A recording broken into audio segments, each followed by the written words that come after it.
Halo, siang semuanya. Nah, hari Sabtu ini udah banyak banget yang nanya. Nah, hari ini kan topiknya sebenarnya kan Q&A. Q&A-nya tapi bukan Q&A kayak yang kalau dulu kita pernah bikin kayak yang sama Dr. Luigi atau sama siapa gitu, saya lupa. Jadi pertanyaannya banyak di sini apa sih semuanya gitu, baru nanti dijawabin satu-satu. Di sini kita lebih ke arah gini loh, ini pertanyaan udah dirangkum, udah di list sedemikian rupa ini dari kita nanyain dari leader-leader dan dari member-member yang tentang kira-kira ada nggak nih pertanyaan tentang Subarashi yang umum-umum gitu loh, yang kira-kira menurut menurut mereka kita semua masih belum tahu, masih belum awam karena kan perubahan dari SOP ke Subarashi ini sekarang kita lagi mau adaptasi masih kan. Sebelum mulai, saya cuma mau bilang kalau produk Subarashi ini bukan produk baru.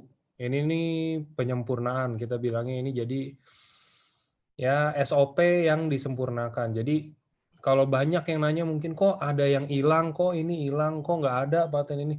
Semuanya ada, Bapak, Ibu, teman-teman semuanya. Semuanya ada, tapi mungkin yang kita tekanin, yang kita cantumin itu emang nggak sesuai sama yang Bapak Ibu harap. Jadi misalkan contoh kayak di SOP paten ada 3, di kita sekarang paten ada 4, tapi nanti ada yang bilang anti agingnya dihilangin atau apa. Nggak hilang, masih ada, karena ini Subarashi ini dari SOP yang ditambahin ingredient baru, intinya gitu, dan ditambahin peptide baru. Jadi kalau emang nggak ada, mungkin karena nggak dicantumin aja, aslinya ada pasti sama. Ya, oke. Kalau gitu hari ini kita ada satu dokter. Dokter ini yang biasa bawain Q&A, pasti udah tahu. Ini ada Dokter Wijaya di sini. Halo, Dok.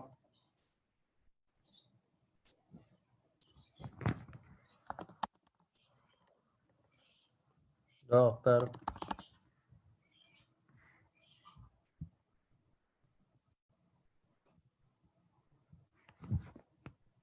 Suaranya belum ada, Dok. Di unmute. Bentar. Nah, tuh tinggal pencet. Oke, saya udah.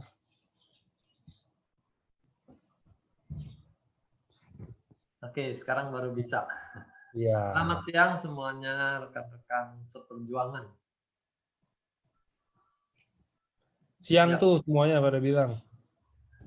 ya ini teman sejawat ini di bidang kesehatan. Ya, gimana Bro Angga, lanjutkan? Melanjut ini masih selamat siang dokter. Semuanya selamat siang dokter. Siang tadi Dokter Wijayanya udah bilang. Ya, selamat siang semuanya. Nah, jadi hari ini kan kita mau Q&A tapi dari Dokter Wijaya ini dia ada slide. Jadi slide ini emang udah rangkuman pertanyaan-pertanyaan umum ya dok ya. Ya, Jadi kita maksudnya kalau yang emang mau nanya boleh, tapi nanyanya kalau bisa yang di luar dari yang akan dibahas sama Dokter Wijaya nanti. Jadi kita ikutin dulu aja rangkuman acaranya. Itu banyak kok, saya udah ada lihat presentasinya juga. Banyak pertanyaan-pertanyaan general yang umum yang sering ditanya nih dok ya. ya. Nah, jadi disimak aja kita rame-rame. Oke. Oke, langsung aja dok kalau gitu. Oke, Di-share saya aja. siapkan share screen dulu ya. Belum bisa Bro Angga share screen dari saya. Coba, sebentar. Nah, udah bisa belum? Oh ya, bisa.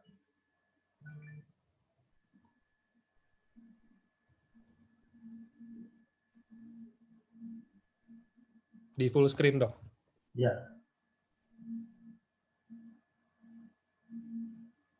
baiklah rekan-rekan semua, kita menghemat waktu, kita mulai ya. Jadi ini produk dari AFC yang kita banggakan ya, original dari Jepang, dan kita akan mendalami produk barunya yaitu Subarashi. Jadi tadi sudah diterangkan ada dua peptida baru yang ditambahkan sehingga patennya bertambah. Paten SOP yang dulu 3 itu tetap ada. Jadi sebenarnya regenerasi kulit itu perbaikan struktur kulit itu kan otomatis menyangkut dengan regenerasi sel di seluruh tubuh. Jadi walaupun itu tidak dicantumkan, tapi otomatis kita bisa bayangkan yang namanya regenerasi sel itu terjadi di seluruh sel, termasuk kulit. Ya. Nah, apa subarasi ini? Nah, kita sudah sering dengar juga bahwa filosofi di Jepang itu di dalam memproduksi suatu barang, itu mereka punya filosofi monosukuri. Ya. Mono itu barang, sukuri itu menciptakan. Tapi di dalam kata ini, mereka bukan sekedar menciptakan sesuatu lalu berhenti gitu. Tapi ini proses yang berkesinambungan dari konsep awalnya mau menciptakan apa, sampai kepuasan pelanggan itu juga terus diperhatikan dan terus disempurnakan. Nah, menurut info yang kita dapat, Jepang memasarkan produk ke suatu negara itu juga didasarkan pada riset pasar kebutuhannya apa gitu. Dan rupanya mereka melihat kebutuhan konsumen di Indonesia ini berkaitan dengan penyakit degeneratif, penyakit metabolik, dan penyakit kardiovaskuler, ya, penyempitan pembuluh darah, serangan jantung, stroke, itu termasuk di situ. Jadi dari SOP 100 itulah disempurnakan lagi, ditambahkan bahan-bahan untuk mencakup pasar orang sakit di Indonesia dengan produk yang baru ini. Nah, ini gambaran penyakit masa kini. Penyakit degeneratif itu kalau dulu kita bayangkan tuh umur 60 ke atas tuh orang baru mulai sakit-sakitan. Tapi ternyata sekarang maju gitu. Dulu profesor saya suka guyon, orang muda ini ambisius sekali katanya. Semua bidang dia mau ambil alih dari generasi sebelumnya. Termasuk penyakit-penyakit orang tua juga diambil alih katanya gitu ya.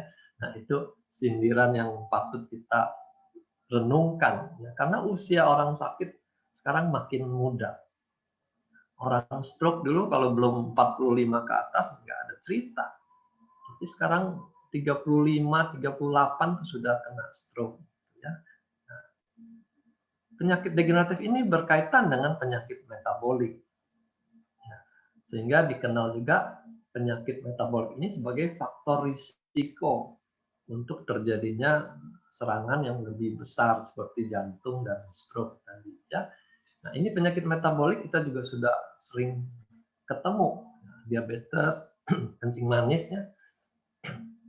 Lemaknya tinggi baik triglycerid atau kolesterol, dan ini ada kaitan dengan gaya hidup yang konsumtif sehingga makan berlebihan ya. Jadi orang yang berat badan berlebih ini sangat besar risikonya mengalami penyakit metabolik. Nah, di dalamnya juga termasuk tiroid yang terlalu aktif. Ini masuk penyakit metabolik. Nah, penyakit kardiovaskuler yang kita kenal juga salah satunya hipertensi gitu ya. Banyak kita sudah alami hipertensi sejak umur yang masih muda. Dan ujung-ujungnya dia mendapat serangan jantung koroner atau stroke. Lalu penyakit yang belakangan juga makin banyak itu autoimun. Ini memprihatinkan juga. Di satu sisi kita perlu sistem imun yang kuat, tapi di lain sisi kalau sistem imun yang kuat tapi salah sasaran, malah merusak tubuh kita sendiri. Nah, itulah autoimun. Dan di paling bawah ini kanker ya juga makin lama makin banyak kasusnya. Bahkan di Inggris tuh anak-anak yang kena kanker juga meningkat gitu ya. Jadi memang ada yang salah dengan gaya hidup kita sekarang ini. Nah, ini sedikit gambaran bagaimana suatu proses yang degeneratif jangka panjang bisa menimbulkan penyakit. Ini gambaran pembuluh darah. Normal dia lapang sekali, sesuai dengan diameter dari pembuluh darah itu. Kalau terjadi penumpukan dari waktu ke waktu, dia makin sempit. Nah, sini mulai prehipertensi. Tensinya sudah mulai naik ke ambang batas. Nah, celakanya orang kalau dibilang, wah, kamu hati-hati loh, sudah masuk darah tinggi. Dia tenang-tenang bilang, oh belum, masih di perbatasan gitu ya. Padahal ini sudah pasti akan melaju. Dari prehipertensi dia makin sempit, jadilah hipertensi. Jadi dalam kondisi ini, dinding pembuluh darah ini sudah menjadi kaku, tidak elastis lagi. Sehingga kalau ada kenaikan volume darah, dia langsung akan menaikkan tensi. Tidak ada lagi spare-nya, tensi itu stabil. Ya. Apa yang disempurnakan dari produk SOP 100? Ya, pertama SOP-nya bertambah banyak. Jadi tambah 50%, jadi SOP 150 plus kita boleh katakan gitu ya. Lalu ditambah 2 peptida baru. Yang pertama dari otot ikan sarden. Nah, ini penting diingatkan ya, karena ada dengan yang bilang, wah dari salmon kok turun ke sarden gitu. Wah kita nggak menurun nih kualitasnya.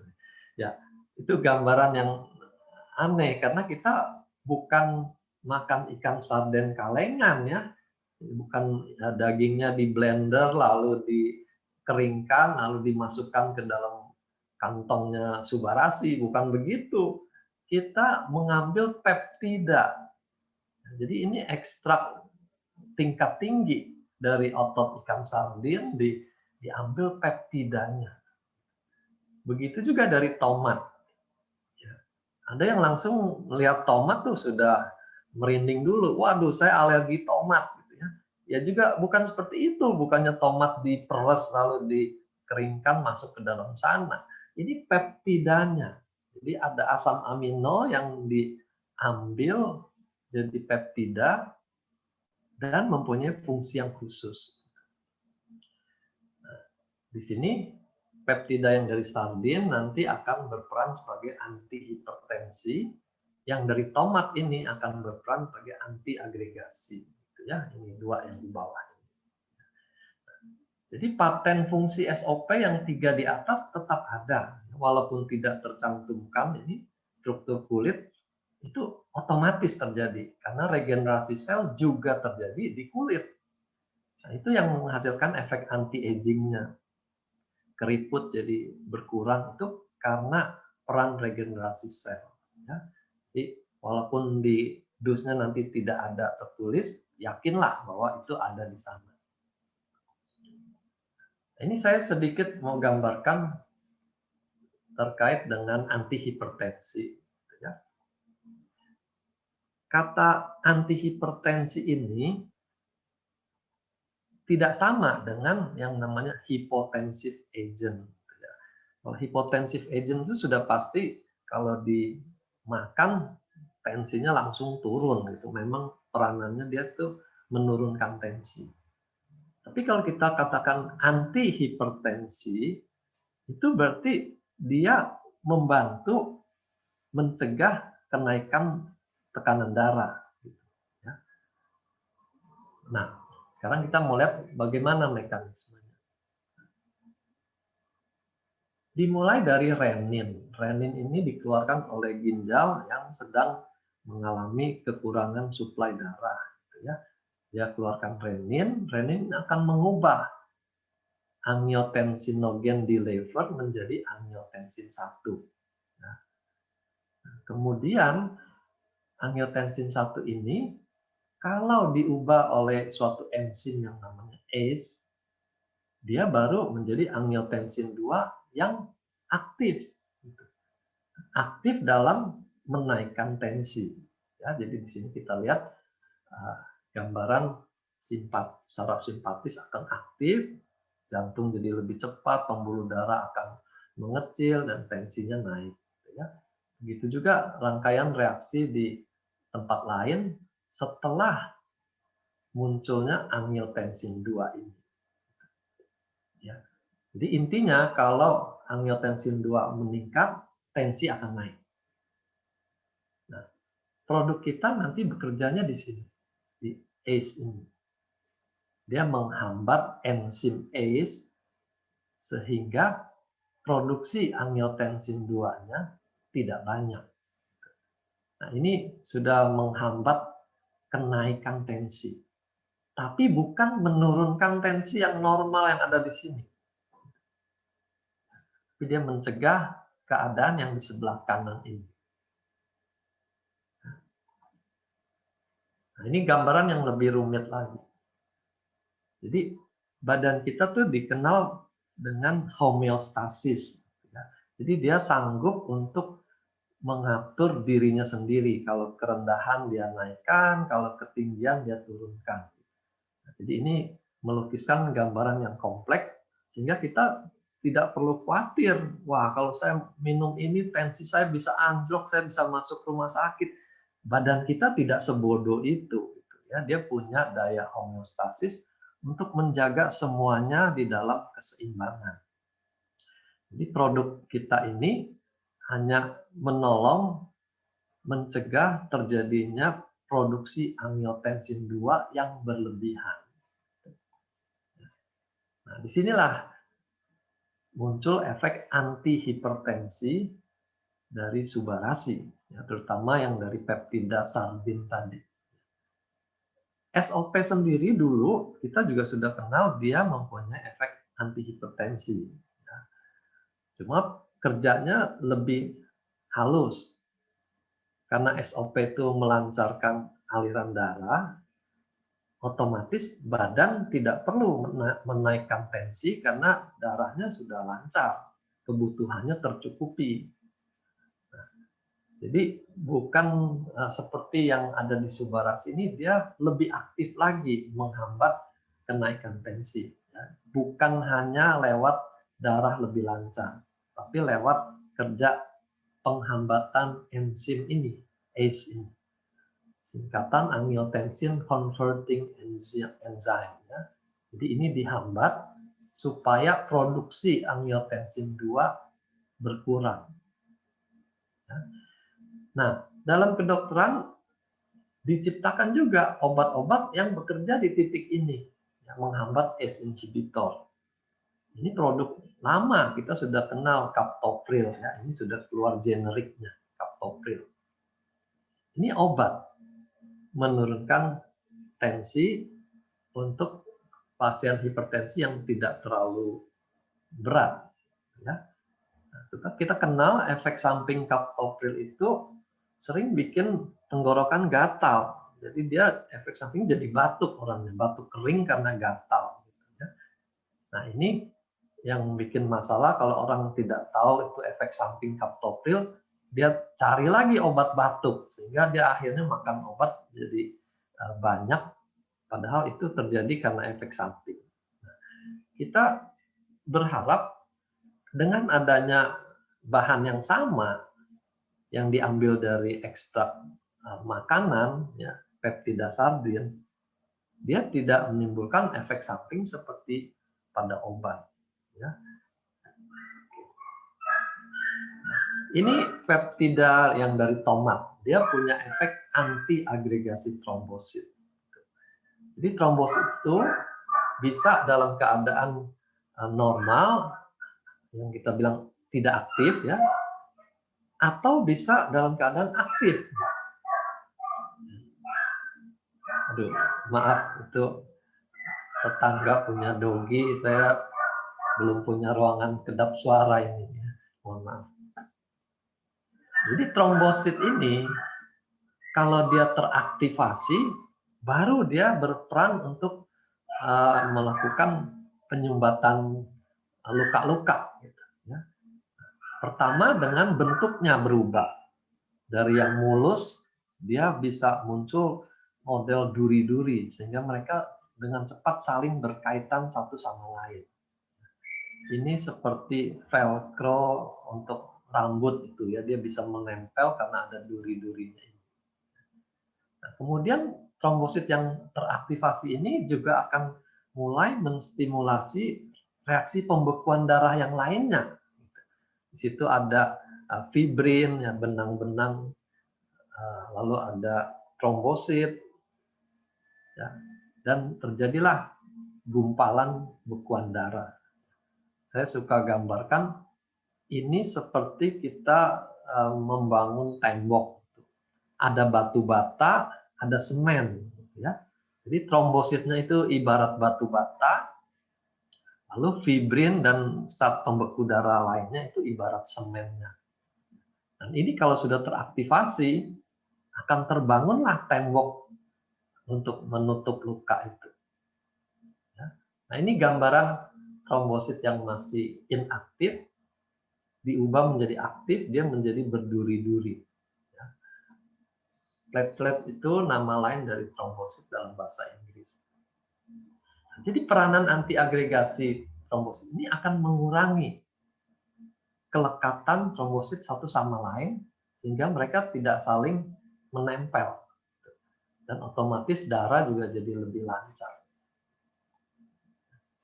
Nah, ini rumitnya trombosit secara keseluruhan. Untuk mencegah trombosit itu saling lengket tuh rupanya ada banyak sekali reseptor yang bisa dipengaruhi. Jadi obat anti agregasi trombosit yang kita kenal, misalnya aspirin, ya, lalu clopidogrel, ini hanya bekerja di sebagian saja dari seluruh reseptor ini. Jadi walaupun kita makan obat anti agregasi, si trombosit masih bisa tetap berperan melakukan tugasnya kalau ada suatu luka, suatu perdarahan. Apalagi kalau kita berupa konsumsi nutrisi ini, ya, subarasi ini. Jangan takut bahwa konsumsi subarasi nanti trombositnya jadi seperti diblok, tidak bisa lagi melekat sehingga perdarahan akan ngocor begitu, ya. Tidak begitu. Kita hanya mempengaruhi sebagian dari daya antiagregasi trombosit ini. Nah, ini lengkapnya proses pembekuan darah. Selain trombosit, ada benang-benang fibrin yang akan melekatkan satu sama lain menjadi suatu bangunan yang kita sebut gumpalan darah. Gumpalan pembekuan darah untuk menambal suatu perdarahan. Ya. Perdarahan itu kan dinding pembuluh darahnya robek. Nah, di situ badan akan melakukan sumbatan terhadap dinding yang robek itu. Jadi, sekali lagi, kalau hanya minum subarasi, kita tidak akan menghadapi resiko darah ngucur nggak bisa berhenti. Tidak akan. Ya. Juga kemarin ada pertanyaan, kalau demam berdarah bagaimana? Kalau demam berdarah itu soal trombositnya yang jumlahnya berkurang. Jadi perdarahannya tidak berhenti karena tidak ada trombosit di sana. Nah, produk kita kan tidak mengurangi jumlah trombosit. Dia tetap normal. Hanya mengurangi kelekatan satu sama lain dan juga kelekatan dia di dinding sel. Nah, ini gambaran mengenai sirkulasi darah. Ini saya sederhanakan. Dalam komponen sirkulasi, ingat 3 unsur ini. Ada pompanya, yaitu si jantung ini. Ada pipanya, pembuluh darah, ya. Lalu ada isinya. Nah, isinya nanti ada selnya, lalu ada cairan darahnya, serumnya. Untuk pompanya, dia organ terdiri dari sel-sel, kita punya SOP bisa menolong memperbaiki pompanya. Jantung yang sudah lemah, itu kita bisa bantu dengan SOP. Nah, untuk pipanya, yang tadi hipertensi, karena plak, karena mampet, itu kita bisa bantu dengan keberadaan peptida sardin ini. Untuk isi darahnya, trombositnya yang kita kenal sebagai darah kental, kita bisa bantu dengan komponen yang dari tomat, dikenal sebagai mereknya tuh Fruit Flow. Nah, ini yang peptida tomat Fruit Flow.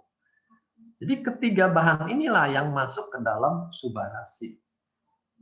Jadi dari gambar ini kita bisa lihat betapa pentingnya peranan subarasi dalam sirkulasi darah. Nah, ini saya sering kembalikan pertanyaan kalau orang bertanya, bisa nggak ini untuk penyakit X misalnya gitu ya. Jadi saya tanya balik, pada penyakit X itu ada organ yang terlibat nggak? Gitu. Organnya itu terdiri dari sel nggak? Kalau dia terdiri dari sel, maka produk ini bisa membantu regenerasi sel di sana. Pertanyaan kedua, di situ ada gangguan aliran darah tidak? Kalau penyakitnya terkait dengan gangguan aliran darah, maka produk ini akan membantu juga kondisi dia. Ya, jadi tidak peduli nama penyakitnya apa, selama itu menyangkut sirkulasi darah dan regenerasi sel, produk kita akan bisa membantu dia. Nah, sekarang kita mau lihat lebih jauh lagi bagaimana suatu pembuluh darah mengalami penyempitan. Nah, ini gambar yang bagus sekali, menggambarkan penyempitannya terjadi di otot dari dinding pembuluh darah. Jadi bukan di dalam liang pembuluh darah seperti yang sering ditampilkan gambar skematisnya ya. Jadi bukan di dalam dinding sini, tapi di ototnya. Nah, jadi dibalik dari dinding pembuluh darah. Nah, ini bermula dari bulatan kecil ini ya. Ini di sini digambarkan sebagai LDL kolesterol ya. Makanya dikatakan kolesterol LDL itu sebagai kolesterol jahat karena dia yang berperanan menembus dinding pembuluh darah ini masuk ke dalam area ototnya dan di situ dia menimbulkan timbunan plak. Ya, jadi plaknya ini ada di sini. LDL akan teroksidasi. Jadi kalau barang teroksidasi itu seperti besi karatan itu teroksidasi. Jadi dia akan berubah. Di sini dia akan menjadi foam cell gitu ya, membentuk foam cell. Nah, ini cikal bakal terjadinya plak di sini. Nah, ini menggambarkan penyempitan.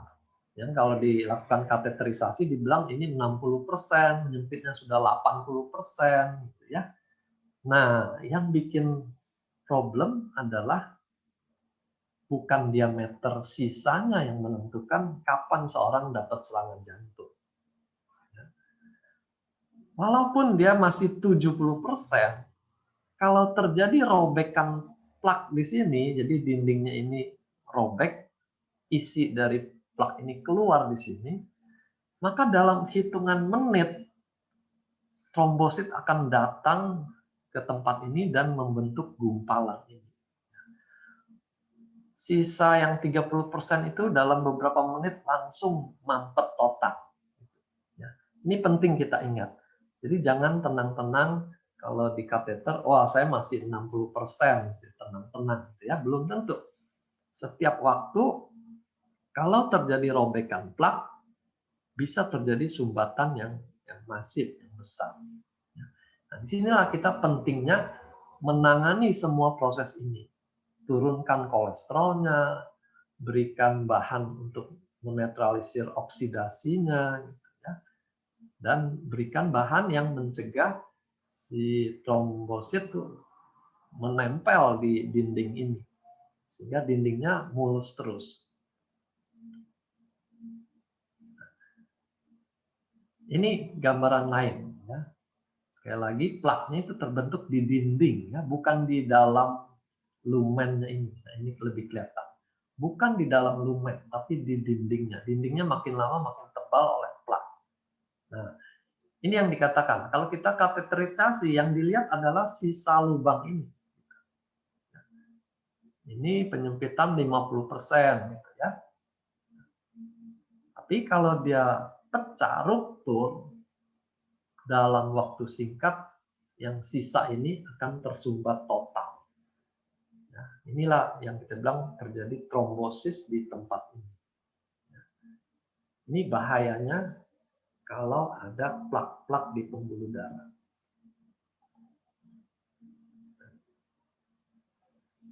Terkait dengan pertanyaan apakah tensi saya akan turun, kita perlu mengenal beberapa obat hipertensi ya.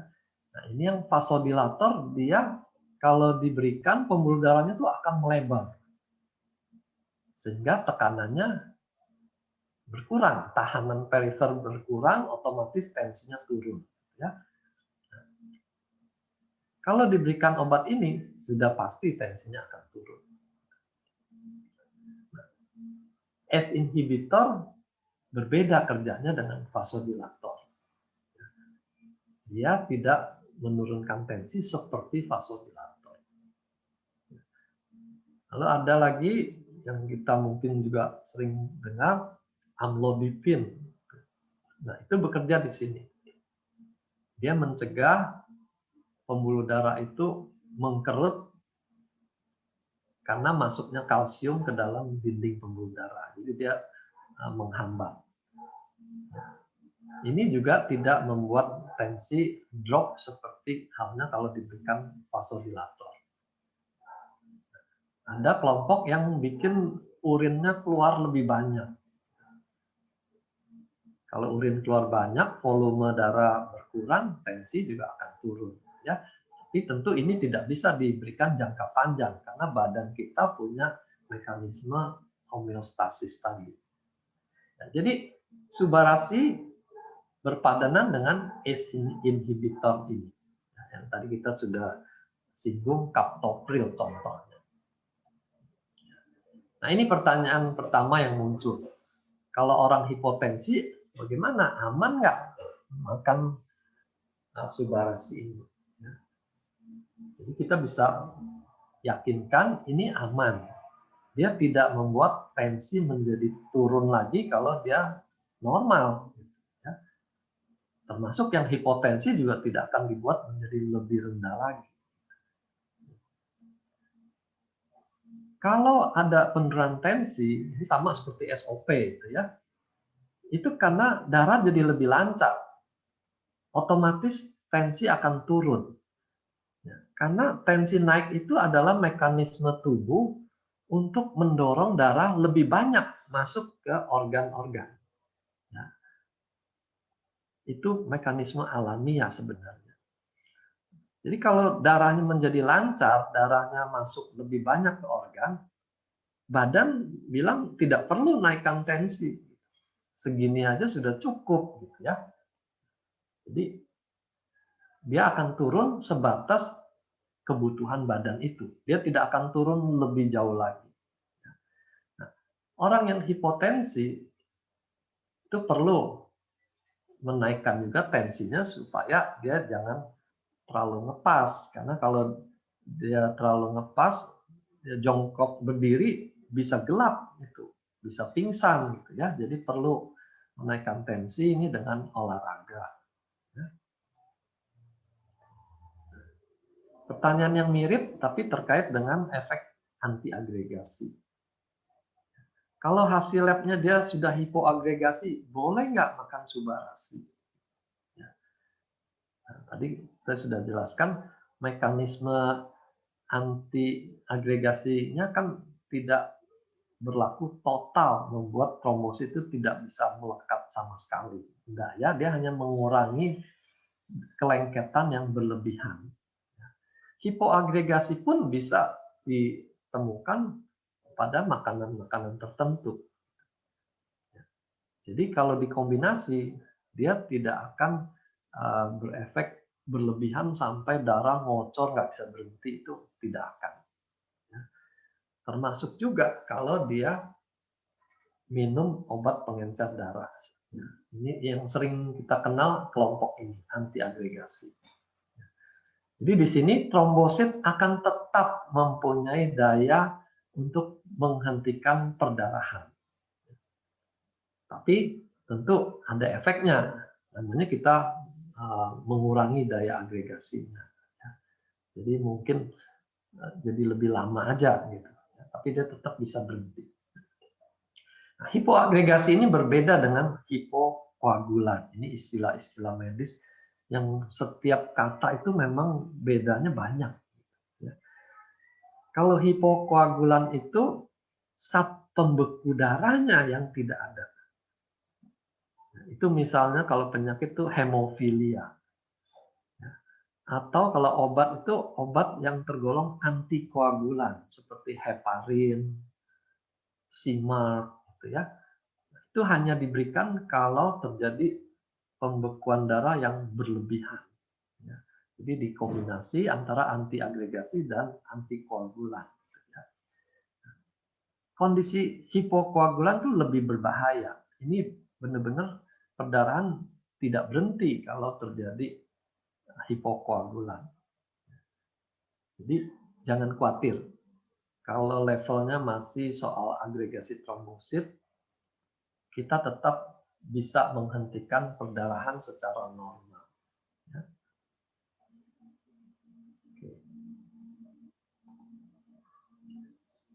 Pertanyaan lain, apakah obat hipertensi perlu di-stop kalau sudah masuk subarasi? Karena subarasi punya antihipertensi. Ya.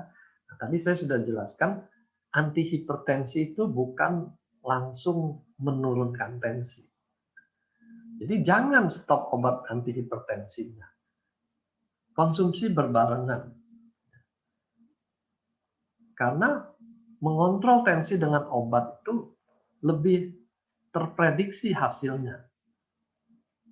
Dosisnya berapa, setiap berapa jam harus dimakan, itu obat lebih detail bekerjanya, ya, lebih akurat.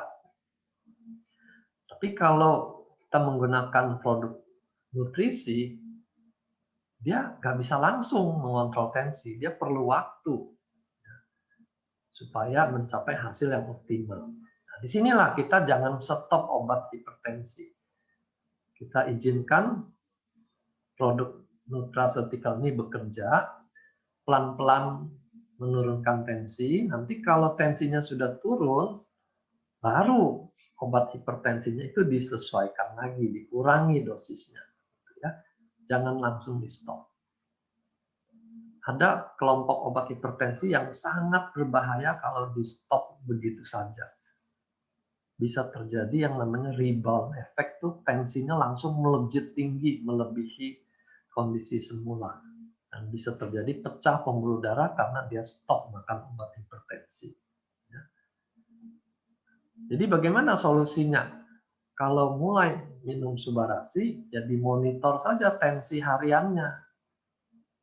Nanti kalau dia sudah mulai bergerak turun, baru disesuaikan dosis obat hipertensinya. Ya, biar dokternya yang mengatur penurunan obat, jangan atur sendiri.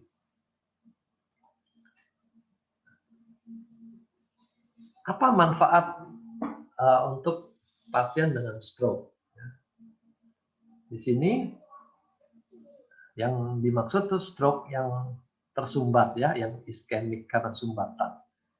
Karena kalau dia stroke berdarah, kita tidak boleh berikan obat-obat yang melancarkan darah. Namanya juga perdarahan. Jadi kita berikan subarasi untuk stroke yang iskemik, ya, yang tersumbat. SOP akan membantu regenerasi sel, termasuk sel neuron. Ya. Padahal di dalam kedokteran sel neuron ini paling sulit untuk berregenerasi. Tapi lewat testimoni orang-orang yang terkena stroke minum SOP, ini hasilnya tuh mengagumkan. Saya dulu tertarik dengan produk ini juga karena melihat hasil ini. Di neurologi, saya biasa di bagian saraf, kita bisa prediksi kalau orang sudah 6 bulan, biasanya hasilnya tidak akan lebih maju lagi. Sudah mentok di sekitar sana gitu kemajuannya. Ya. Tapi dalam testimoni itu, mereka laporkan stroke-nya itu sudah setahun, sudah 2 tahun gitu. Nah, itu membuktikan terjadi sesuatu yang istimewa di sana, yang tidak bisa dicapai dengan obat-obat yang kita kenal selama ini. Ya. Berarti terjadi regenerasi sel pada neuron. Ya. Ini keuntungan yang luar biasa untuk orang dengan stroke. Ya. Lalu efek aliran darah meningkat, baik dari SOP-nya maupun dari fluid flow-nya. Ya. Jadi akan lebih meningkat lagi aliran darahnya. Ini sangat menguntungkan buat orang yang stroke iskemik. Karena suplai darah akan lebih banyak. Peluang otaknya untuk maju juga jadi lebih bagus sejauh aliran darah bertambah. Ya. Lalu antiagregasi ini juga menolong mencegah stroke berikutnya, yang kita bilang stroke sekunder. Orang yang pernah stroke itu, kemungkinan untuk dapat stroke lagi jauh lebih besar daripada orang normal yang pertama kali dapat stroke.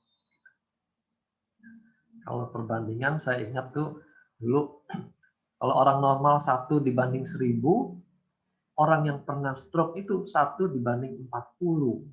Ya. Jadi sangat gampang dia mengalami stroke kedua, stroke ketiga. Ya makin lama makin dekat serangan stroke-nya, jaraknya. Nah, disitulah pentingnya memberikan antiagregasi ini, supaya dia jangan gampang kena stroke berikutnya. Oke. Lalu pada pasien stroke, untuk bisa pulih kan dia tetap harus latihan fisik, fisioterapi. Ya. Nah, banyak kendala orang stroke itu karena dia tidak bertenaga, lalu mentalnya juga jadi down, ya, merasa jadi orang cacat sekarang. Disuruh latihan itu rasanya susah sekali, berat sekali, nggak sanggup, ya, sudah menyerah sebelum latihan. Tapi dengan kita tambahkan produk Subaras ini, memperbaiki sel, memperbaiki oksigen, memperbaiki nutrisi di jaringan, maka staminanya akan meningkat. Dia jadi lebih bersemangat untuk ikut latihan fisioterapi, dan dengan kemajuan yang dia dapat juga menambah semangatnya untuk lebih rajin lagi latihan. Yang kedua, untuk autism. Ini dua hal ini ya, stroke dan autism, yang membuat produk ini tuh luar biasa gitu ya. Karena obat-obat tidak mencapai kemajuan seperti ini. Bagaimana dia bisa membantu autism? Pada autism itu terjadi kerusakan-kerusakan kecil di bagian otak, ya, yang dikenal dengan minimal brain defect. Jadi nggak kelihatan cacat dari luar, tapi lebih di fungsi luhur dari otaknya ini ada gangguan. Misalnya anak-anak yang suka ngamuk, gitu. Gampang emosi, gampang ngamuk, mukul. Gitu. Nah, ternyata waktu mereka dikasih SOP, bisa berkurang ngamuknya ini. Dia bisa lebih tenang. Dan dengan lebih tenang, dia bisa mengikuti pelajaran dengan lebih baik. Ya, jadi buat orang tua, buat gurunya, ini kemajuan yang luar biasa. Dan yang pasti, karena ini produk nutrisi, dia aman dari efek samping obat. Nah, selanjutnya asam urat dan GERD. Ini salah satu pertanyaan juga. Ya. Kita bedakan. Kalau asam urat itu bicara soal asam uratnya tinggi. Tapi selama dia tidak bikin serangan GERD, orangnya tenang-tenang saja, gitu ya, tidak kesakitan, tidak ada rasa apa-apa. Tapi waktu dia serangan GERD, ini sakitnya luar biasa, kakinya bengkak, merah, dan sakit sekali. Kalau dia serangan GERD, ini termasuk kondisi yang akut. Produk nutrisi itu tidak cukup untuk mengatasi masalah yang akut ini. Nah, di sini obat-obat medis tuh lebih unggul. Ya, bisa dengan cepat mengatasi nyeri, mengatasi peradangan, mengurangi bengkak, itu bisa dilakukan dengan cepat. Jadi, kalau saat serangan, andalkan obat-obat. Tapi kalau untuk jangka panjang, bagaimana menurunkan asam uratnya supaya tidak gampang-gampang serangan gout itu, nah, di situ peranan nutrisi, ya, dalam hal ini nutraceutical ya, menjadi penting sekali. Asam urat tinggi mayoritas itu terkait karena fungsi ginjal yang menurun.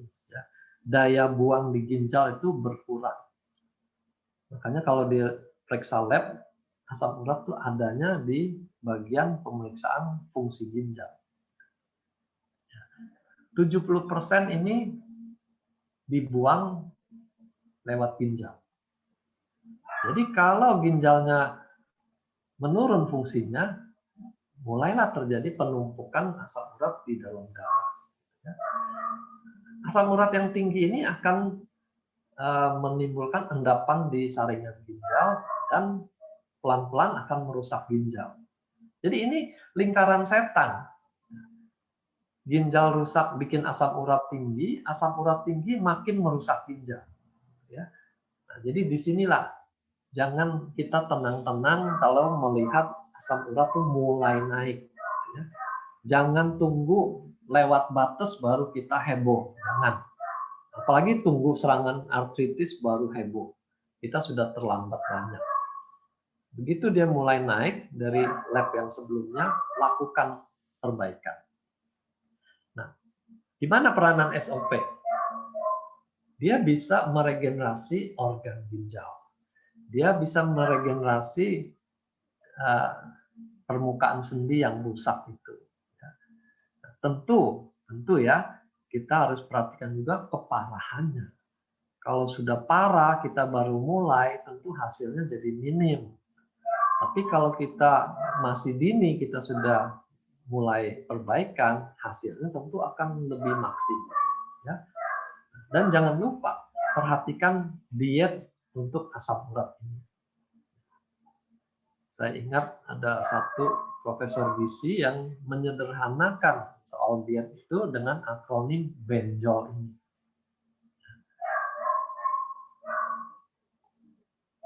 Benjol singkatan dari bayam, emping, nangka, jeroan, otak, dan lemak-lemak. Ya. Jadi hindari sebisa mungkin konsumsi makanan itu. Dan satu lagi juga makan daging yang terlalu banyak. Jadi tidak lagi dia bisa makan steak 1 porsi. Karena nanti asam uratnya akan naik dengan cepat. Bagaimana dengan Alzheimer? Nah, ini kita perlu luruskan dulu definisi Alzheimer ini. Seringkali yang dimaksud tuh pikun-pikun, ya, itu kita sebut demensia. Demensia ini penyebabnya ada beberapa macam. Alzheimer tuh hanya salah satu. Pada Alzheimer tuh kerusakannya menyeluruh. Ada plak-plak di jaringan otak. Jadi kerusakannya relatif merata. Ya, kalau dites fungsi luhur, semua bagian skornya turun. Ada lagi demensia multi-infark. Ini terkait stroke yang kecil-kecil. Ya. Jadi stroke bisa tidak berasa dia, tapi merusak sebagian demi sebagian. Makin banyak kerusakan, makin turun fungsi luhurnya. Lalu ada demensia karena penyakit lain-lain, sehingga fungsi otaknya juga ikut turun. Nah, Subarashi sangat berpeluang untuk yang jenis multi-infark. Tidak untuk Alzheimer, tidak untuk penyakit yang lain-lain. Karena dengan melancarkan darah, memperbaiki jaringan otak, dia bisa membuat lebih maju orang yang demensia multi-infark.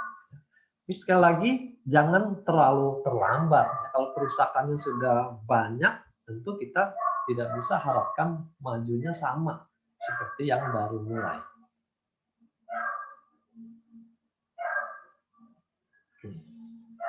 Lanjut dulu, ini autoimun. Ini salah satu klien menanyakan bagaimana kalau dia autoimun ITP. Ya. Di sini ada trombosit yang turun jumlahnya sehingga terjadi perdarahan di bawah kulit, kulitnya biru-biru. Ya. Kalau istilah orang dulu itu dijilat setan. Nah, ini hati-hati, jangan-jangan dia kena ITP. Autoimun itu sendiri ada lebih dari 100 macam. Jadi kita tidak menangani autoimun A, autoimun B, autoimun C, tidak ya. Kita melihat ini sebagai satu kelompok. Autoimun dasarnya ada sensitivitas yang berlebihan pada sistem imunnya. Jadi mirip dengan orang alergi. Orang alergi itu juga terjadi hipersensitivitas. Nah, bedanya kalau autoimun ini hipersensitivitasnya itu merusak badan dia sendiri, ya. Sehingga dia menyerang organ-organnya sendiri. Nah, disitulah tergantung autoimunnya kemana. Ada yang ke ginjal, ada yang ke pembuluh darah, ada yang ke kulit. Ya. Tapi sama dasarnya hipersensitivitas. Nah, testimoni kita menunjukkan ada perbaikan. Ya, orang yang alergi maupun yang autoimun. Ini memang tidak ada di paten fungsi. Tapi laporan yang terjadi lewat para pengguna ini kita tidak bisa abaikan. Ya. Karena kalau dia bisa maju, tentu kita berharap orang-orang yang mengalami autoimun lainnya juga bisa menikmati perbaikan. Gitu, ya. Nah, disinilah kita juga dorong, upayakan konsumsi ini, siapa tahu bisa berhasil sama bagusnya dengan testimoni yang kita sudah dengar. Ya. Nah, cuma saya perlu tekankan hati-hati sekali pada pasien autoimun ini karena mereka sangat sensitif. Jadi kalau terjadi reaksi detox juga itu bisa menyebabkan kekambuhan, yang istilahnya itu flare, gitu ya. Dia bisa kambuh waktu terjadi detox. Nah, di sini kita hati-hati. Ini yang sering ketemu dengan saya tuh mungkin udah bosan gitu ya dengan filosofi ini. Start low, go slow. Ya. Mulai dengan takaran yang serendah mungkin. Naikkan perlahan-lahan gitu ya. Ini memang sangat mengganggu buat orang zaman sekarang yang maunya semua instan gitu. Mau cepat. Takarannya langsung tinggi. Kalau takaran langsung tinggi terjadi reaksi detox yang hebat, pasiennya akan lebih menderita lagi. Jadi kita harus perhatikan kenyamanan mereka juga. Gitu ya. Ingat, start low, go slow untuk semua kasus autoimun. Bagaimana kalau kondisi hamil? Orang hamil boleh nggak minum? Nah, ini saya kembali pada prinsip umum pada kalangan medis dan kesehatan ya. 3 bulan pertama, trimester pertama, itu janin sedang membentuk organ-organ. Jadi usahakan jangan ada produk yang kita belum kenal betul masuk. Karena kalau dia nanti mengganggu proses organogenesis, jadi cacat. Ya. Nah, bibir sumbing itu salah satu misalnya. Ada yang parah dulu obat anti mual pada orang hamil ternyata bikin janinnya cacat, nggak punya tangan, nggak punya kaki. Gitu. Nah, kan kasihan sekali, itu penyesalannya tuh seumur hidup itu kalau terjadi seperti itu. Jadi kita timbang betul yang namanya risk benefit ratio. Kenapa saya mesti berikan? Kalau saya berikan resikonya apa? Untungnya apa? Kalau saya tidak berikan resikonya apa? Untungnya juga apa? Ini ditimbang baik-baik. Mau berikan atau tidak. Ya. Jadi kalau sekedar ya supaya lebih sehat saja gitu kan, keuntungannya tidak menonjol, tapi resikonya ada gitu. Jadi kita hindari kalau kondisinya seperti itu. Lanjut ginjal bocor, ginjal bocor. Dalam penelitian Subbarasi ada efek positif untuk kondisi ginjal bocor. Jadi yang dimaksud bocor ini protein bisa melewati saringan di ginjal sehingga ditemukan di urin. Jadi pada pemeriksaan urin proteinnya positif. Nanti kita bilang ginjalnya bocor. Biasanya albumin yang kita soroti, karena kalau albumin bocor, di darah albuminnya rendah, orangnya bisa bengkak-bengkak badannya. Ya. Nah, Subbarasi ini tidak berisi albumin. Jadi dia bukan pengganti albumin karena ginjalnya bocor. Dia merupakan peptida, ikatan asam amino dan bukan albumin. Jadi jangan berikan Subbarasi karena alasan untuk menaikkan albumin, bukan itu. Tapi kita berharap terjadi regenerasi sel di ginjal sehingga sel yang bocor tadi bisa diperbaiki. Itu tujuannya kita. Nah, selama ginjalnya bocor, waktu kita berikan Subbarasi, memang ada kemungkinan dia ikut terbuang, namanya juga bocor. Kan kita coba renungkan, kalau kondisinya seperti ini dia ikut terbuang, kita mestinya memberikan lebih banyak atau kita menghemat, sayang terbuang gitu ya. Jangan kasih banyak-banyak ya. Nah, di sini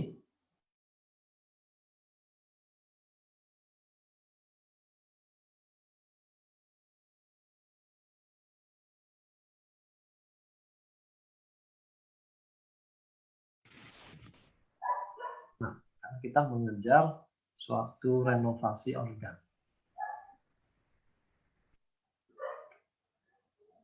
Pertanyaan berikut, bagaimana kalau ada alergi seafood? Ya, kan ikan sardin tuh ikan laut.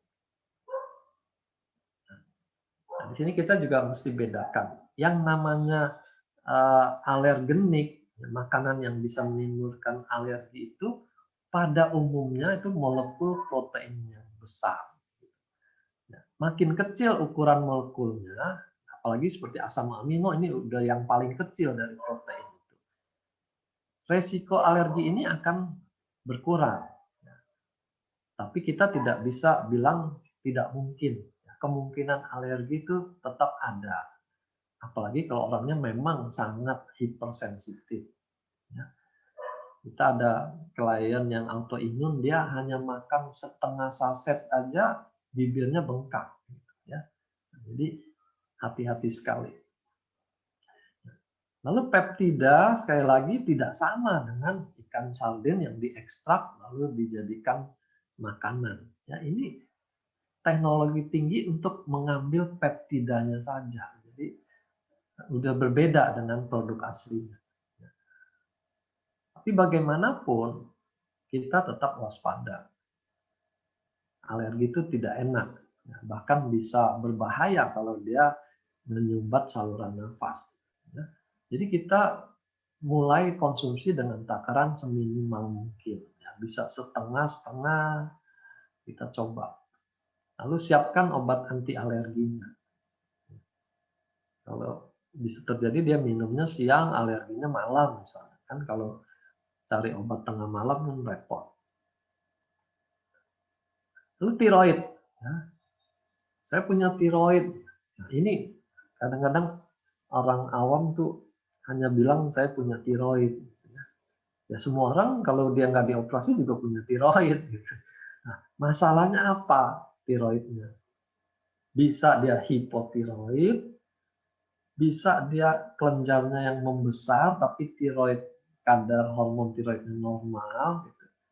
Atau dia hipertiroid, jadi kadar tiroksinnya itu T3 T4-nya tinggi misalnya. Nah, yang lebih bahaya kalau dia kanker tiroid. Jadi tiroid yang mana? Kita ngomong harus jelas, ya. SOP kalau namanya memperbaiki sel, semua kondisi dia bisa bantu. Mau hipo, hiper, itu dia akan meregenerasi sel yang sehat aja intinya. Tapi kita akan mendapat manfaat lebih kalau kita tahu detailnya. Misalnya dia ini karena autoimun Hashimoto, sehingga tiroidnya jadi dirusak dan fungsinya merosot. Jadi dia hipotiroid. Selain regenerasi sel, kan kita tahu dia punya daya memperbaiki autoimun dan alergi. Jadi kita bisa berharap lebih kalau diberikan produk Subarasi ini. Ya. Nah, kalau dia kasusnya kanker tiroid, maka tidak cukup hanya Subarasi. Kita perlu kombinasi dengan Utsukushi karena kita mengharapkan NK selnya menjadi aktif, membantu melawan sel kanker. Jadi perlu kombinasi. Tapi pada kondisi yang lain, itu tidak wajib kita kombinasikan dengan Utsukushi. Nah, ini ada pertanyaan juga mengenai keloid. Ya. Keloid, kalau yang dikenal di medis barat itu, obatnya hanya injeksi steroid di tempat ada keloid itu. Ya. Tapi saya sudah lihat sendiri kasus penggunaan aktivasi stem cell itu keloidnya bisa menipis. Jadi kita bisa harapkan peran stem cell ini bisa mengurangi pembentukan keloid. Sampai saat ini kita belum terima nih testimoni orang keloid makan SOP yang membaik. Ya. Tapi teorinya ini bisa terjadi. Dan saya sudah lihat pada penggunaan produk lain yang mengaktifasi stem cell. Nah, diabetes bagaimana? Kita sudah dapatkan juga cukup banyak testimoni orang yang kencing manis, profil gulanya membaik. 300-an bisa turun ke 100-an. Bahkan ada testimoni orang yang pakai insulin, itu dosis insulinnya bisa dikurangi. Nah, di Indonesia kalau orang pakai insulin itu biasanya karena obat tablet diabetes itu sudah tidak mempan. Jadi tidak ada lagi insulin yang bisa diperas dari pankreasnya, baru mereka pakai suntikan. Jadi kalau dosis insulinnya bisa dikurangi, itu berarti pankreasnya mulai memproduksi lagi insulin yang baru. Ya, itu suatu berita yang sangat menggembirakan. Jadi buat penderita diabetes, ini kita boleh bilang ini wajib mereka konsumsi supaya pankreasnya minimal lebih sehat, ya.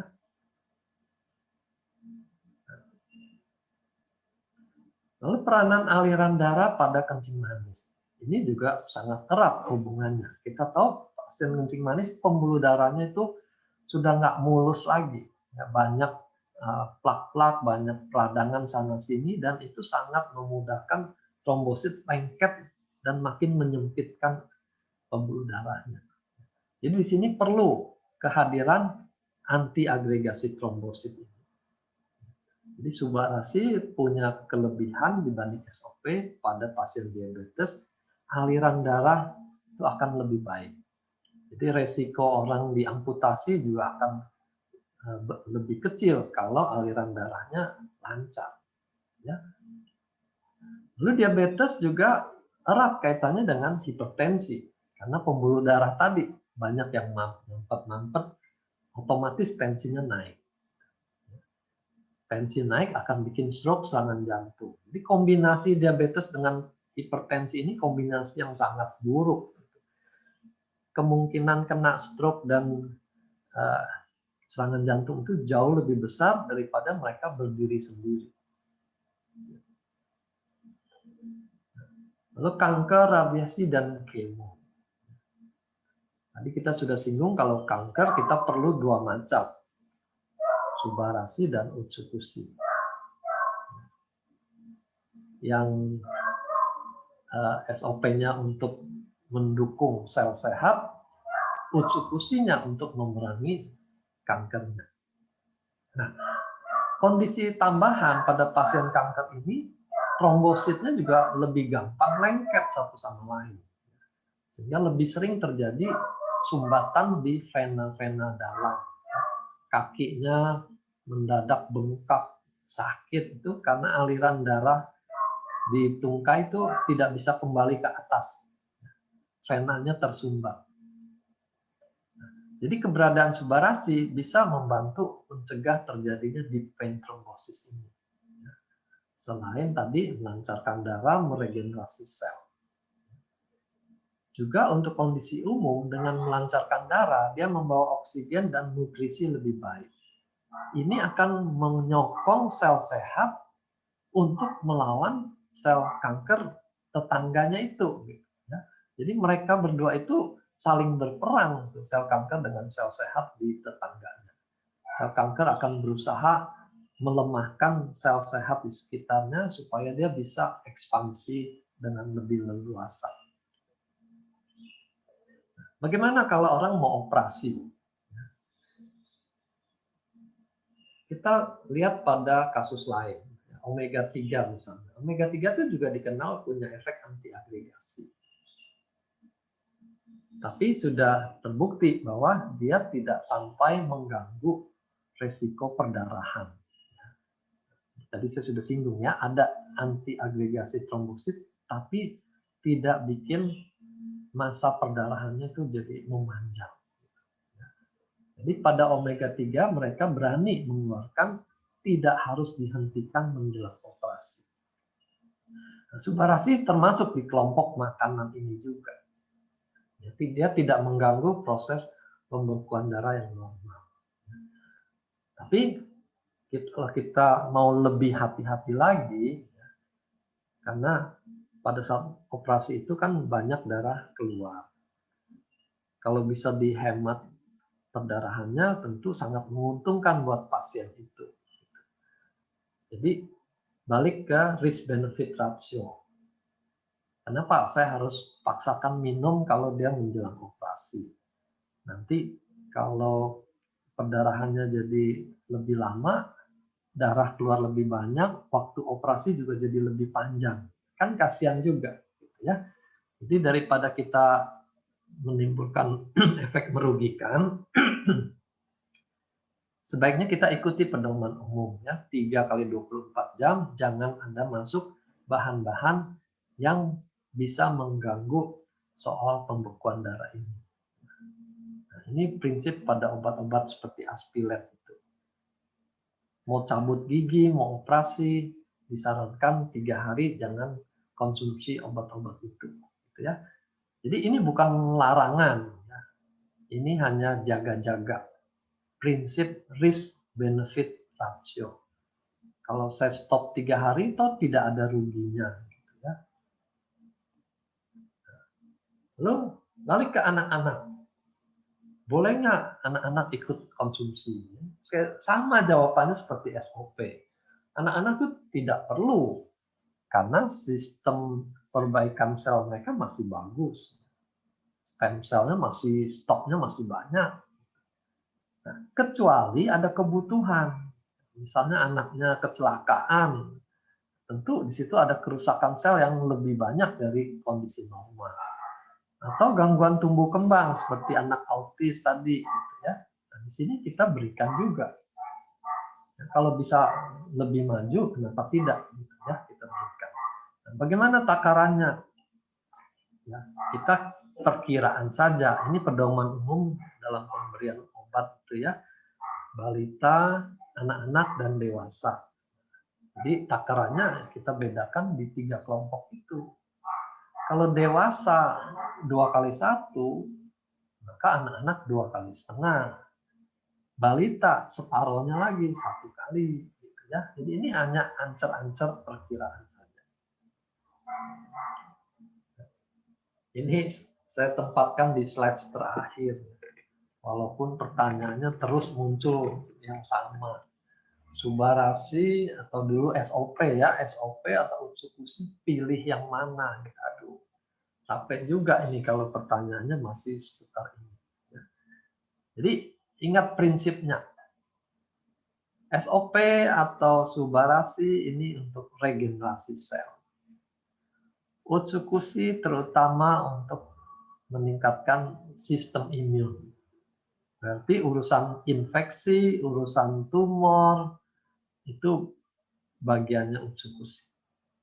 Tapi untuk perbaikan organ, itu bagiannya Subarasi. Ya. Kita jangan pakai kata dosis, karena dosis itu spesifik untuk obat. Karena ini makanan, kita pakai takaran. Nah, takarannya berapa? Ini variabelnya yang menentukan kita mau belikan berapa. Beratnya penyakit, makin berat tentu dia butuh lebih banyak. Lamanya penyakit juga begitu. Penyakit yang baru bulan lalu sama 10 tahun lalu tentu kebutuhannya beda. Makin lama, makin berat, makin banyak komplikasinya. Ini gunakan takaran yang lebih banyak. Usia juga. Makin tua, cadangan stem cell makin sedikit. Usia 60 tahun tuh dikatakan cadangannya tinggal 20-40% aja. Jadi orang tua perlu lebih banyak. Begitu juga berat badan. Kalau orang badannya 2 kali lipat berat orang normal, tentu kebutuhannya juga jadi lebih banyak. Nah, ini semua menentukan. Lalu perhatikan juga respon klinis, ini yang paling praktis gitu ya. Kalau kita berikan takaran misalnya 3x1, responnya kok nggak kelihatan dalam sebulan tuh sama saja, ya kita naikkan. Begitu seterusnya dinaikkan. Tapi kalau diberikan misal 3x1 muncul efek detox yang mengganggu, ya kita turunkan gitu ya. Jadi ini sangat fleksibel di sini. Jangan harapkan ada formula untuk penyakit A, dosisnya atau takarannya sekian, penyakit B sekian, tidak akan ada. Ya. Kita yang harus bijaksana melihat kondisi masing-masing klien. Oke, itu yang saya bisa sampaikan. Angga. Oke, iya siap dok. Nah, kita berarti sekarang mau pertanyaan-pertanyaan yang kayak menurut saya tadi nggak ada sih. Ini berarti yang rada lebih ngedetail ya dok ya. Ya. Ini saya mulai ada yang pertanyaan pertama. Dalam program bayi tabung, satu indung telur itu lengket dan satu indung telur itu bagus. Tapi tertutup miom. Karena miomnya tambah besar. Karena itu sulit diletakkan alat untuk hasil pembuahan. Apakah miomnya harus dioperasi dulu, baru konsumsi Utsu dan Subarasi? Nah, kalau misalkan sudah dioperasi, takarannya berapa, dok? Jawaban ini tentu di tangannya Opjin yang menangani. Ya. Kalau Opjinnya sudah katakan keberadaan miom itu menghalangi prosedur bayi tabung, itu kan artinya ya miomnya harus diangkat. Gitu. Ya. Kita jangan harapkan SOP ataupun Utsukushi itu bisa membuat miomnya jadi normal. Kenapa? Karena miom itu jaringan rahim yang normal kita, tapi dia tumbuh berlebih. Dia bukan benda asing yang akan dikenali oleh NK cell, lalu diserang, lalu jadi normal. Bukan begitu. Kita tidak bisa harapkan banyak dengan memberikan produk ini untuk mengecilkan miom. Jadi kalau dokternya sudah katakan ini perlu dioperasi, ya lakukan saja.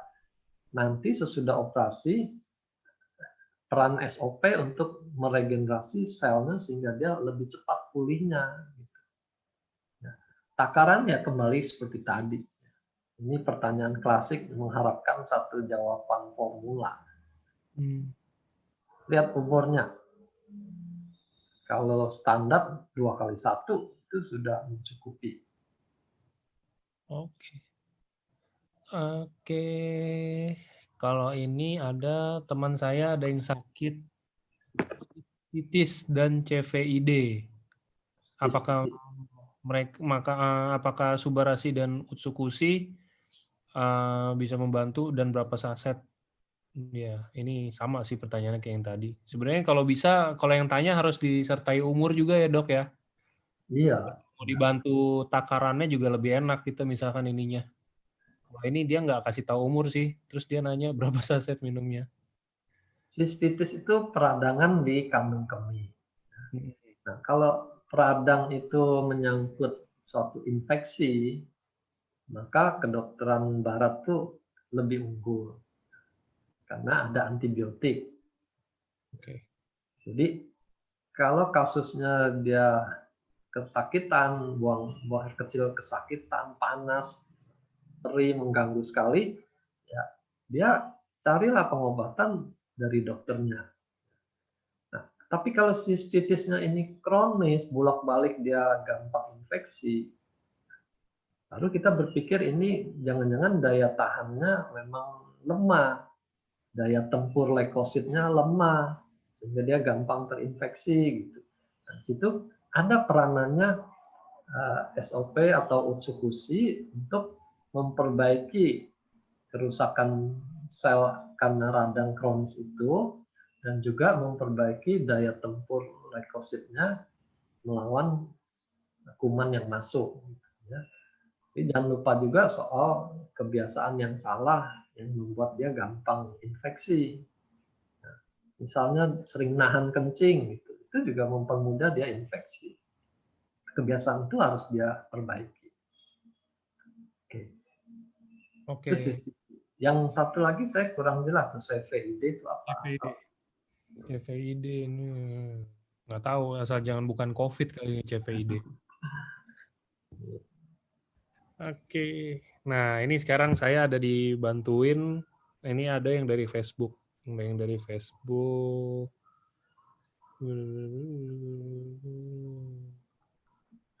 Tadi dokter bilang buat anak yang kebutuhan khusus, oke. Kalau anak cerebral palsy yang kerusakannya di otak besar, sama ya dok, berarti bisa juga terbantu ya. Makin dini, makin peluangnya makin ada. Cerebral palsy itu bisa terjadi tuh waktu menolong kelahiran, terjadi trauma di dalam otak dan dia jadi cacat. Nah, kalau kondisinya seperti itu, tentu kita berikan sejak dini. Kalau tunggu dia jadi remaja baru diberikan, hasilnya tentu berkurang sekali karena kerusakannya sudah permanen.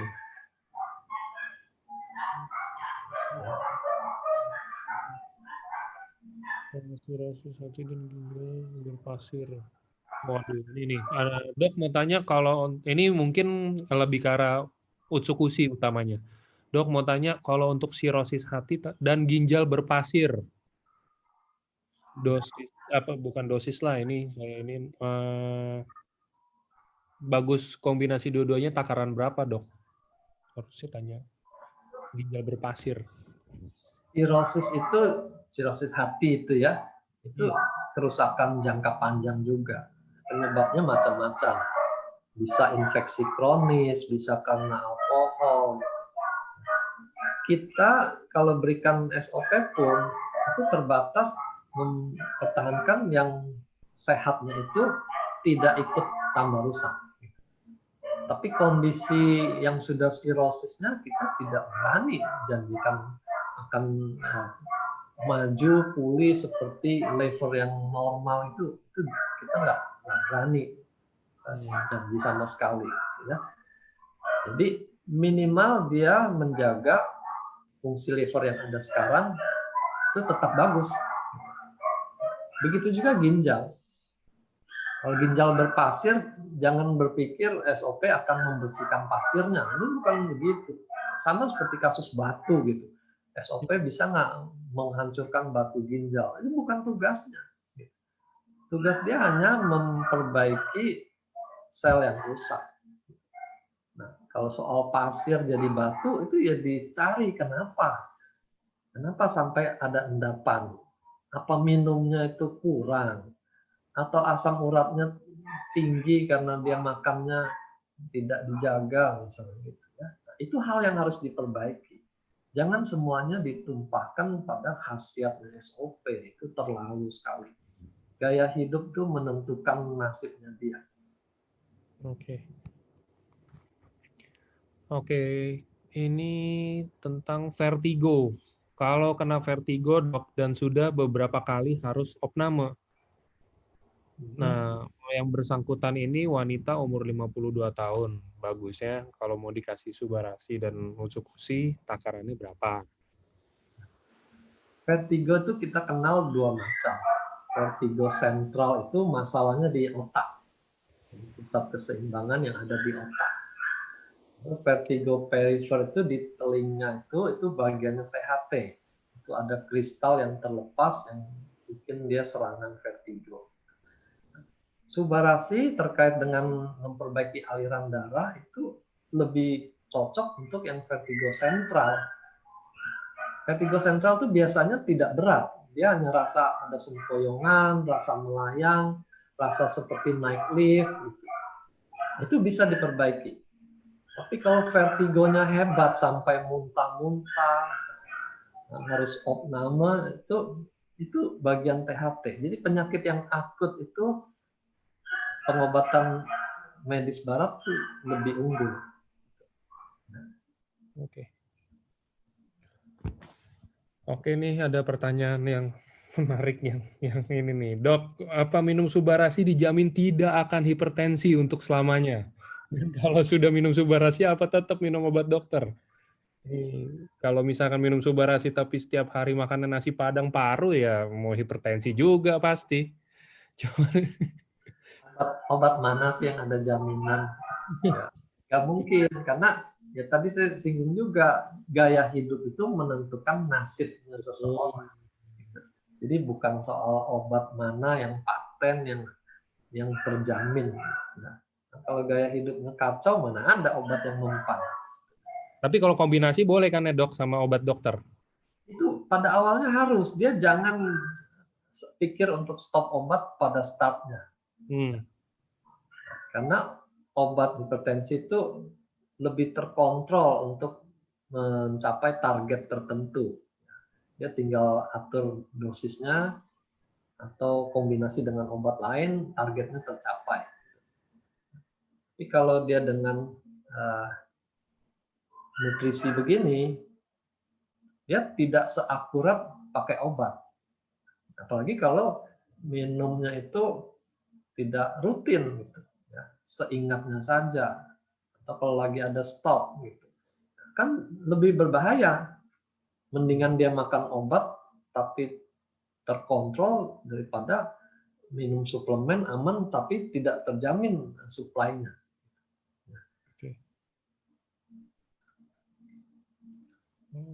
Oke, lanjut. Ini ada banyak dok yang tanya, jadi mungkin kita jawabin sekali aja. Ini yang nanya-nanya kayaknya mungkin belum sempat atau belum pernah ada ikut LOP apa segala macam gitu juga. Karena dia nanyanya, kalau misalkan ada orang yang kena stroke dan dia sudah minum obat dokter untuk tensi, pengencer darah, dan kolesterol, apa masih boleh konsumsi subarasi? Karena Boleh. tidak salah, subarasi itu ada kandungan untuk pengencer darah. Nah, ini dia masuk ke orang normal minum subarasi, dok. Ya, saya sudah jelaskan di slide tadi. Mungkin pertanyaannya duluan, gitu ya. Jadi tetap obat itu dikonsumsi dulu sambil dimonitor kurvanya. Kalau memang tensinya makin baik, obat hipertensinya dikurangi. Kolesterolnya makin baik, obat kolesterolnya dikurangi, gitu. Tapi itu perlu waktu. Makanya kan kita punya evaluasi 1 bulan, 3 bulan, 6 bulan.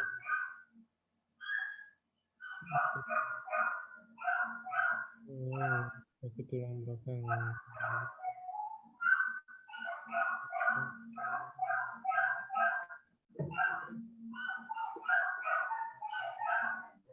Selamat siang, oh, banget hari ini pertanyaannya, dok. Saya pilih. Leukemia. Usia 36 tahun ada polip di lambung dan infeksi. Sekarang perawatannya dengan obat dosis tinggi karena mengarah ke kanker. Apa konsumsinya Subarasi Ucukushi, takarannya berapa? Nah, ini ya umur 30 tahun polip.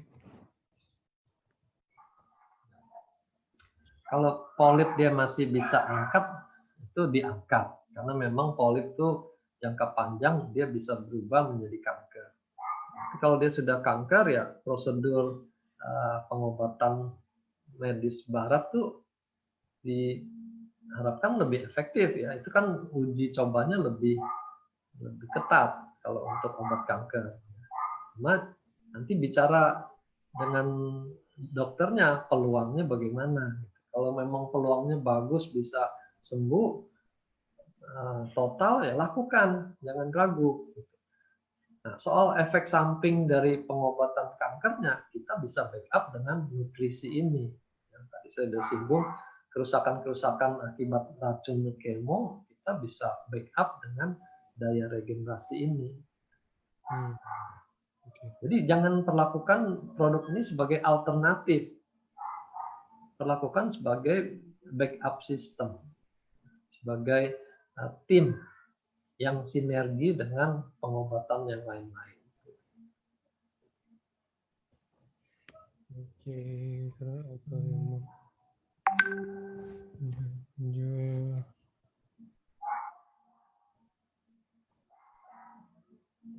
oke, ini dari Facebook dulu. Oke, nah ini.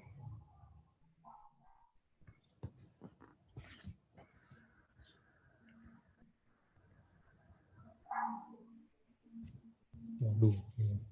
Dok, kalau misalkan ada dibilangnya pertama diagnosanya gangguan pada ginjal, lalu kemudian bengkak di bagian perut dan tangan. Nah, itu kira-kira kalau kata diagnosa dokter itu ginjalnya terganggu. Itu konsumsi Subarasi boleh apa enggak, Dok, kalau misalkan dia katanya dia udah nggak makan, katanya disuntik itu apa infus ya? Caranya dimakan tetap di mulut atau ditaruh di infus atau gimana, Dok? Mungkin dia pertanyaannya gitu kali. Nggak bisa makanan itu dimasukkan ke infus, kan harus larut, tidak bikin partikel, harus steril ya. Jangan bayangkanlah Subarasi jadi obat infus. Kalau makan lewat sonda masih mungkin, tinggal dilarutkan dan dimasukkan ke sondanya. Kalau tanya soal boleh nggak, ya tentu karena kita targetnya memperbaiki kerusakan, ya boleh gitu. Kalau dari saya, gitu ya. Tapi kan izin itu juga melibatkan dokter yang menangani. Kalau dokternya lebih tahu kondisi saat ini, semuanya nggak boleh masuk, pasiennya harus dipuasakan, ya jangan dipaksa. Dia lebih tahu apa yang baik buat pasiennya. Oke. Oke. Kalau untuk kelenjar getah bening atau limfoma, Subarasi masih bisa ya, Dok ya? Kelenjar getah bening, Subarasi bisa untuk semua. Tinggal apakah perlu utsukushi atau tidak. Utsukushi itu karena peranannya di NK cell itu biasanya untuk tumor atau kanker yang padat, ya, yang berupa benjolan. Tapi kalau dia kanker darah, kanker leukemi gitu, kita tidak pakai utsukushi karena tidak ada peperangan melawan sel ganas lewat NK cell di situ. Dia hanya perlu SOP-nya untuk meregenerasi sel-sel yang sehat. Oke. Ini, Dok, kalau sehari-hari udah biasa konsumsi bermacam-macam vitamin seperti C, B kompleks, omega 3, 6, 9. Nah, kalau misalkan sekarang kan udah ada Subarasi dan Utsu, saya mau ganti jadi konsumsi Subarasi dan Utsu aja, apa boleh, Dok? Apa bisa kayak gitu? Tidak bisa. Ya. Jadi saya pernah katakan produk kita ini berbeda dengan suplemen yang biasa dipahami orang. Pengertian suplemen itu adalah makanan tambahan. Misalnya vitamin C itu ada di buah-buahan. Tapi orang ini jarang sekali makan buah. Maka dia butuh suplemen vitamin C. Orang kurang zat besi karena nggak suka makan bayam, dia butuh suplemen zat besi. Itu pengertian suplemen. Tapi kalau SOP, subarasi, itu bukan suplemen dalam pengertian itu gitu. Jangan harapkan menambah vitamin C, menambah zinc lewat keberadaan subarasi. Bukan itu tujuannya diciptakan subarasi. Ya, ikuti saja paten fungsinya itu, dia untuk meregenerasi sel. Bahan-bahan yang disebutkan di suplemen itu, kita bayangkan itu sebagai bahan baku untuk renovasi. Kita butuh bahan baku itu. Entah dari makanan yang alamiah atau dari suplemen. Tapi kita butuh developernya ya, untuk membangun renovasi organ-organ tubuh kita. Nah, itu tugasnya si SOP. Ya. Jadi jauh lah, jangan bandingkan. Nah, ini ada vitamin C-nya, ada vitamin E-nya, kalsium, zinc. Kalau butuh itu cari saja suplemen di luaran. Kita tidak didesain untuk hal itu. SOP kan makanannya intisel. Apakah kalau SOP dan subarasi dikonsumsi tidak akan memberikan makanan kepada sel-sel kanker juga? Ya. Ini pertanyaan lama tapi yang gold banget nih, banyak banget masih nanya. Ya, ya dimaklumi. Jadi ini bukan makanan ya. Jadi kalau balik lagi fungsi suplemen itu sebagai makanan, ya mungkin kita akan berpikir seperti itu. Bayangkan ini lebih sebagai messenger, pembawa pesan. Ya, SOP, food flow, ataupun tadi peptida sabit, ini semuanya sebagai messenger. Mereka masuk membawa suatu pesan dan pesan itu diaplikasikan menjadi perintah ke dalam tubuh kita. Ya. Perintah untuk memperbanyak stem cell, perintah untuk trombosit jangan gampang lengket, gitu. Perintah supaya angiotensin 2 jangan diproduksi, itu intinya. Nah, jadi jangan seperti bayangkan ini hanya makanan tambahan, jauh. Ya. Lalu soal kanker diuntungkan dengan produk ini, enggak juga, karena stem cell kita hanya membelah diri mengikuti sel normal yang dari awal tuh kita punya, dari kita janin itu. Ya, dia akan membelah diri seperti sel normal. Dia tidak akan mengcopy sel kankernya. Gitu. Ya, karena sel kanker itu sudah makhluk asing di badan kita. Jadi jangan khawatir dikasih regenerasi, malah yang regenerasi sel kankernya. Enggak gitu. Kita menyehatkan sel sehatnya sehingga bisa melawan sel kankernya itu. Ya. Oke. Oke, Dok, kalau setahu saya subarasi itu kan baik untuk jantung dan darah.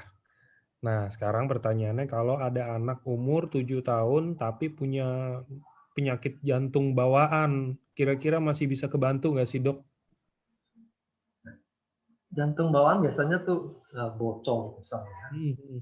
Serambinya bocor, klepnya bocor gitu. Nah, kita kelompokkan itu sebagai penyakit struktural, sesuatu yang bersifat mekanik. Kita tidak bisa harapkan si subarasi ini merenovasi sampai yang struktural itu juga dia bisa perbaiki.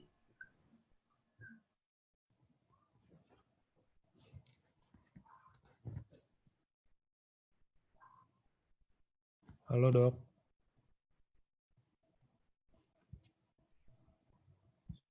Terlalu jauh kalau kita di tambal gitu. Halo? Putus barusan. Sorry. Ya. Sudah sambung? Udah ini udah normal kok. Tadi putus. Ya, jadi produk ini tidak bisa perbaiki yang kelainan struktural. Jantung bocor, saraf kejepit, ya, tulang bengkok, itu tidak bisa.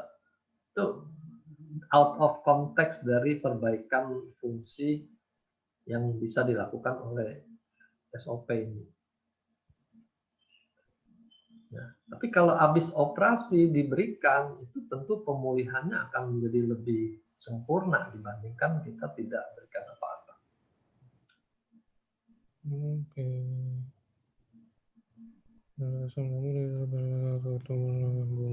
Ya.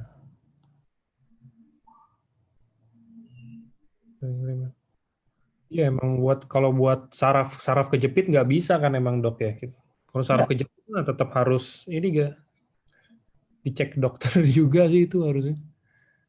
kita mungkin bisa mengurangi nyerinya, tapi tidak bisa mengendorkan yang terjepitnya itu. Apalagi kalau misalnya dia karena HNP ya, jadi cakramnya itu keluar. Ya, jangan harapkan SOP bisa bikin cakramnya masuk lagi, semua normal lagi. Itu mukjizat. Oke. Oke, kayaknya ini saya cari yang terakhir. Ini sore dok, mau tanya, kebanyakan orang yang ada sakit mah dan asam lambung takut untuk minum Subarashi atau Utsukushi karena cenderung asam. Apakah benar SOP dan Utsukushi itu dapat membuat mah atau asam lambungnya kumat atau justru tidak? Terima kasih. Begini, asam lambung atau rasa asam itu ada unsur subjektif, termasuk ada unsur psikisnya. Kadang-kadang kita bilang ini rasanya seperti jeruk lemon misalnya. Baru dengar jeruk lemon aja asam lambungnya tuh sudah keluar, sudah bereaksi. Ya. Jadi di sini tidak bisa melulu karena efek dari SOP-nya. Kalau dia memang sensitif terhadap asam, apapun asamnya itu bisa bikin dia stres dan lambungnya malah sakit. Jadi kita akali aja bagaimana supaya rasa asamnya itu berkurang. Ya. Kalau dia nggak bisa konsumsi sebelum makan, konsumsilah sesudah makan. Kan risikonya hanya dia terikat pada makanan sehingga jumlah yang diserap jadi berkurang. Hanya itu, rugi aja jadi terbuang. Gitu.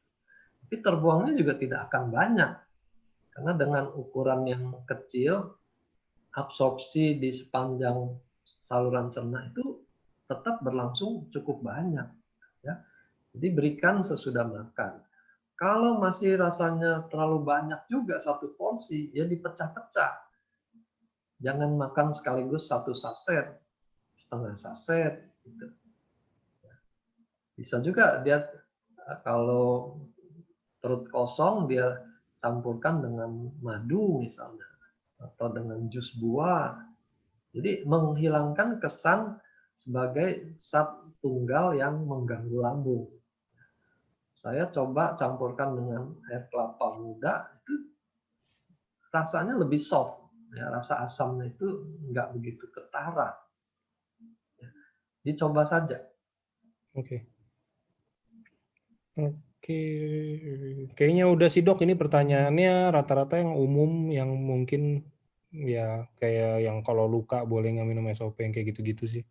Oke, kalau yang general yang kira-kira kayaknya sulit, kayaknya udah saya nggak ketemu lagi sih ini tadi. Udah oke. Di sini sudah terjawab di slide yang tadi. Iya, udah jelas banget tadi di slide-nya soalnya juga. Nggak apa-apa mungkin teman-teman kalau yang emang masih belum jelas, kan ini kan kita keterbatasan waktu. Kalau misalkan emang mau lebih jelas mungkin bisa tanya yang ngundang. Nah, kalau yang ngundang nanti ditanya, mungkin ada kenalannya di atasnya dokter atau yang di mana kan sekarang dokter udah banyak banget. Nih di EFC ini dokter udah ribuan juga nih, Dokter Wijaya salah satunya aja. Sisanya kan banyak banget. Di semua grup yang ada Toreda, Ronin, Samurai, semuanya ada dokter pasti, yakin saya. Oke, kalau gitu terima kasih Dokter Wijaya buat waktu Terima kasih semuanya. sharingnya. Thank you juga buat semua teman-teman yang udah sempetin hadir. Selamat sore, happy weekend semuanya. Dan ingat, ini kita annual rank tinggal 8 sama tambah 5, 8 tambah 13 hari lagi. Nah, 2 minggu lagi. Nah, oke. Sampai ketemu di Dubai nanti. Terima kasih semuanya. Thank you, Dok. Thank you, see you all. Ya, selamat sore semua. Bye.